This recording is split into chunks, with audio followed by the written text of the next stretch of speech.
ዳኒ ስለ ሩታ ስለደበቀችው ማንነት በደንብ ያውቃል ማለት ነው። ያ ማንነትን ግን ላለማውጣት ስለሁላቸውም ስለ ሄርሜላ ስለ ሩታ የሆነ የተደበቀ ነገር እንደያዘባቸው እኔ ደጋግሜ አንድ ጊዜ ነግራቸዋለሁ። ያም ደግሞ አብርሽን እንደዚህ አድርገውታል፣ አደፍፈውታል፣ እንዲህ ብለውታል የሚል ነው። ኖ እሱ አይደለም። ሌላ ከስተጀርባው እመኑኝ ጠብቁ። ሌላ ከስተጀርባው ሌላ ታሪክ አለ። ሰላም ቤተሰብ እንዴት ናችሁ? ይሄንን ቪዲዮ ላይክ ሼር ሰብስክራይብ ማድረጋችሁን እንዳትረሱ።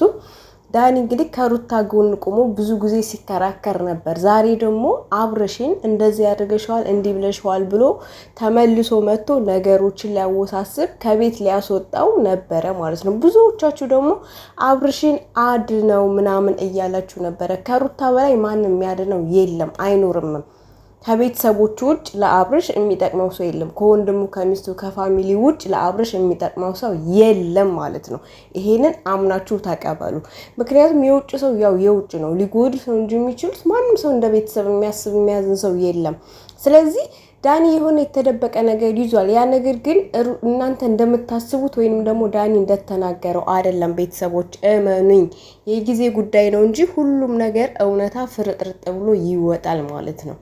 በሩታና በኤፍሬም ጉዳይ አይደለም አብርሽ እንደዚህ የሆነው በዛ ጉዳይ አይደለም። በቃ ሌላ ታሪክ አለው በስተጀርባ።